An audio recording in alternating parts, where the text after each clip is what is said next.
Oke, selamat siang, selamat malam. Hari ini kita akan lanjutkan materi kita ya mengenai kemarin terakhir kita sampai concurrent engineering. Bahasan terakhir sampai ke perusahaan Foxconn. Teman-teman udah belajar, udah browsing sendiri bagaimana perusahaan Foxconn itu dan bagaimana sih proses supply chain itu ternyata sangat kompleks ya, atau sangat rumit. Nah, sehingga ini kadang melibatkan banyak pihak ya, baik pihak internal maupun pihak eksternal, yang tentunya seringkali akan menyebabkan stres ya, bisa menyebabkan stres. Nah, contoh ini adalah salah satu ilustrasi di gudangnya perusahaan Amazon.com. Nah, di situ dimana mereka itu malah justru mencampur dari barang-barangnya, yang malah dicampur. Nah, coba nanti kalian cari tahu, mungkin ada yang dapat giliran maju tentang Amazon. Nah, mereka kenapa sih kok malah dicampur, nggak dikategorikan barangnya? Nah, coba dicari tahu sendiri ya, itu nanti bisa didiskusikan di waktu presentasi teman yang dapat Amazon.com.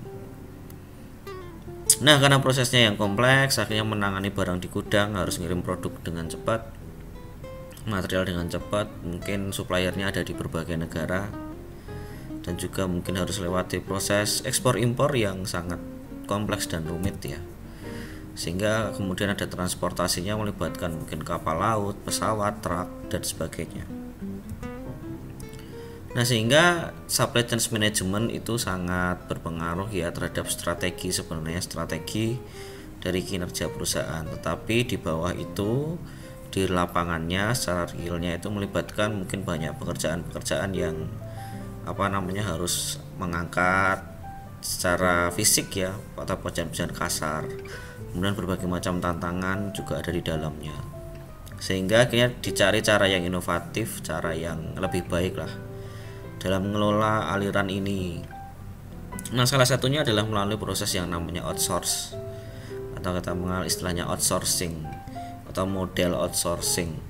Nah, model outsourcing ini ibaratnya kalau kita melihat seorang pemain ya, di situ ada gambar ilustrasi pemain football ya. Itu bukan football ya. Pokoknya football lah, itu bola tangan lah. Di Amerika kan populer nih permainan ini. Nah, dia itu akan melemparkan bolanya ke pemain lain. Outsourcing sebenarnya seperti itu. Jadi kita melemparkan atau mengalihkan proses yang tadinya kita kerjain sendiri, dilemparkan ke pihak ketiga atau orang lain yang lebih kompeten. Nah, pihak ketiga ini yang tentunya lebih mampu. Misalnya gini, kalian berjualan makanan tapi tidak punya kemampuan untuk antar delivery order, karena kalian harus cari karyawan yang bisa ngantar-ngantar, kalian harus punya motor, kalian harus punya aplikasinya, harus punya orang yang mengangkat telepon untuk pesanan orang-orang.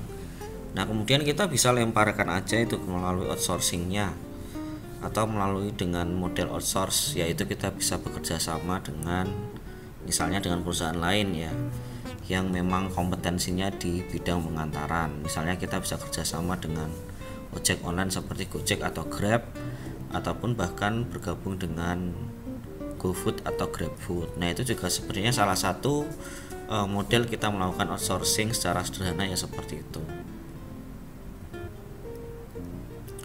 Nah, tapi di masa lalu sebenarnya orang tuh lebih suka melakukan integrasi vertikal, itu secara tradisional ya. Jadi kalau integrasi vertikal itu semua proses dari hulu sampai ke hilir dikerjakan oleh perusahaan yang sebenarnya punya ikatan kepemilikan yang sama. Nah, coba kalian cek di presentasi kalian, gimana, apakah semua proses dari hulu sampai ke hilir dikuasai oleh dia semua, perusahaan itu sendiri, atau banyak bekerja sama dengan perusahaan lain. Nah, itu bisa kalian cek aja. Kalau dimiliki sendiri berarti dia itu lebih pendekatannya tradisional. Tapi kalau pendekatan modern menggunakan outsourcing. Nah, vertical integration itu punya pabrik, punya pemasok material, punya armada transportasi, itu dimiliki oleh satu perusahaan itu sendiri, satu grup ya, dari hulu sampai ke hilir dikerjakan semuanya sendiri. Nah, keunggulan dari vertical integration adalah kita punya kontrol. Kontrol kita itu akan sangat kuat ya, dari hulu sampai ke hilir itu bisa mengontrol semuanya karena kita semua yang memiliki. Itu sisi positifnya. Jadi anak buah, manajer, kita bisa kendalikan semuanya. Mulai dari hulu sampai ke hilir, dari pabrik sampai ke mungkin sampai ke proses bisnis to customer-nya. Tapi kalau kita masuk ke model yang modern, yaitu model outsourcing, kita melibatkan orang luar ya, pihak ketiga. Maka kontrol itu akan mulai sedikit demi sedikit mulai melemah ya, kemudian muncul tantangan-tantangan baru. Ya kita kan nggak mungkin bisa mengontrol perusahaan lain ya, perusahaan pihak ketiga itu. Nah kalau cuma satu mungkin oke ya, mungkin kita bisa rekanan dengan satu vendor. Nah kalau banyak gimana? Mungkin 5 vendor atau 10 vendor, nah itu akan semakin pusing. Bagaimana kita bisa mensinkronkan kegiatan itu di dalam rantai pasok kita. Jadi kalau mungkin satu vendor mungkin masih oke, bisa dihandle, 2 masih bisa. Nah, tapi kalau outsource-nya banyak, 10 mungkin atau 20 atau 100, ya bagaimana kita harus mensinkronkan itu semua karena kita nggak punya kontrol terhadap pihak ketiga yang kita ajak kerjasama tersebut. Nah lalu vertical integration atau outsourcing. Nah perubahan dari vertical integration menuju model outsource di satu sisi itu bisa bawa kebaikan jika kita itu bekerja sama atau kita itu memilih para perusahaan yang punya kemampuan terbaik di bidangnya di luar sana. Nah istilahnya kita ambil itu best talent atau talenta terbaik.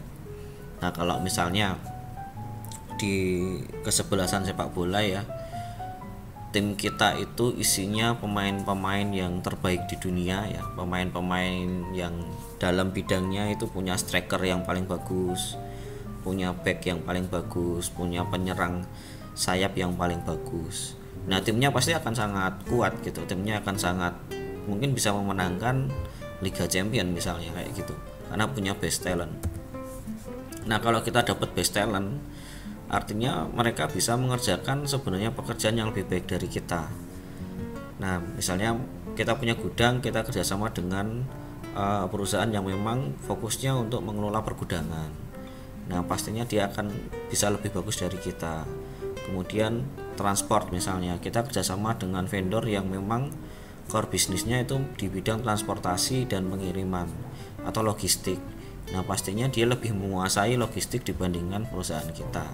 Nah itu contohnya. Jadi sangat penting untuk kita itu bisa punya best talent ya, talenta terbaik kita masukkan di dalam bisnis kita seperti itu. Jadi lebih istilahnya kalau punya tim itu tim yang solid, tim yang bagus ya untuk memenangkan kejuaraan ya, dalam hal ini persaingan dengan perusahaan lain. Nah memang tantangannya outsourcing, kita kehilangan kontrol ya, sehingga kalau vertical integration kan kita bisa ngontrol penuh ya dari hulu sampai ke hilir. Cuma mungkin agak mustahil kita bisa jadi yang terbaik di semua lini. Tapi kalau outsourcing kita bisa memilih pemain-pemain best talent yang memang punya kemampuan terbaik di bidang tersebut. Nah kita lihat di sini adalah global movement atau perpindahan secara global. Mungkin di masa COVID seperti sekarang ini, perpindahan antar manusia mungkin agak sedikit dibatasi ya karena ada pandemi. Tapi sebelum-sebelumnya kan manusia bisa saling berpindah ya secara global dengan mudah ya, relatif mudah. Nah barang juga seperti itu, sebenarnya barang itu juga berpindah secara global juga. Mungkin materialnya di satu negara, prosesnya di negara yang lain, kemudian finishingnya di negara yang lain lagi, marketnya di negara yang berbeda lagi, seperti itu. Jadi makin panjang, makin ruwet dan makin rumit. Misalnya sepatu diproduksi di Indonesia mungkin hanya sebagiannya aja, mungkin bagian solnya aja, bagian bawahnya aja, kemudian dipindah ke negara lain menjadi bentuk sepatu yang utuh lewat lintas negara, kemudian akan melewati aturan-aturan trading atau perdagangan juga yang berbeda-beda. Nanti kita akan terlibat dengan zona waktu juga yang sangat berbeda gitu misalnya. Misalnya di Eropa dengan di Indonesia bedanya bisa 7 sampai 8 jam. Kita di sini kerja, di sana mereka masih tidur. Kalau ada kendala mungkin kita hubungi mereka, ada time zone yang berbeda, zona waktu yang berbeda. Jadi nanti nggak sinkron seperti itu. Perusahaan-perusahaan sebenarnya tahu kalau kita memanjangkan supply chains itu sebenarnya kompleks dan tidak mudah ditangani. Tapi kenapa perusahaan-perusahaan masih melakukan ini? Kenapa perusahaan itu cenderung untuk menjadi global? Kenapa perusahaan-perusahaan ini menyebarkan proses ini di berbagai negara? Kenapa? Nah, alasannya sebenarnya ada 3, yaitu cost ya, biaya, variasi produk, dan ketidakpastian atau uncertainty. Di dunia ini kan penuh dengan ketidakpastian ya. Yang pertama kita bahas mengenai cost competitiveness. Salah satu alasan untuk cari rekanan global adalah biaya. Biaya satu produksi baju di negara Asia mungkin akan berbeda dengan di negara-negara seperti di Eropa dan Amerika. Costnya bisa sangat tinggi karena mereka punya labor cost atau biaya SDM-nya juga tinggi kan kalau di Eropa dan di Amerika. Perusahaan yang jual garment di Amerika atau Eropa mungkin mereka proses produksinya ya di Indonesia, di Vietnam yang murah, di Bangladesh, India, seperti itu. Perusahaan yang beli garment dari Bangladesh mungkin bisa dapat harga per bajunya itu mungkin bisa di bawah $4 atau di bawah sekitar 50.000 mungkin ya.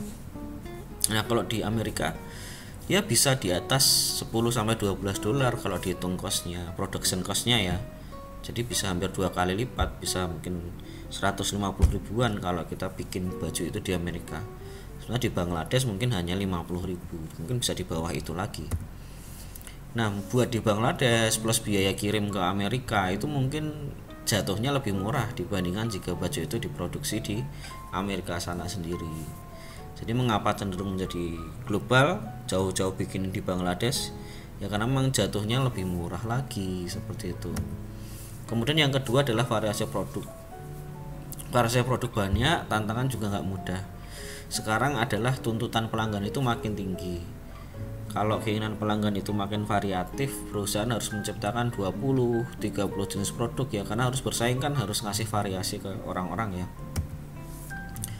Buat pelanggan variasi itu nyenengin, seneng orang buat dikasih variasi, tapi variasi itu sebenarnya kalau buat dari sisi perusahaan dalam supply chain ya semakin kompleks, bikin kompleksitas itu makin tinggi sebuah variasi itu.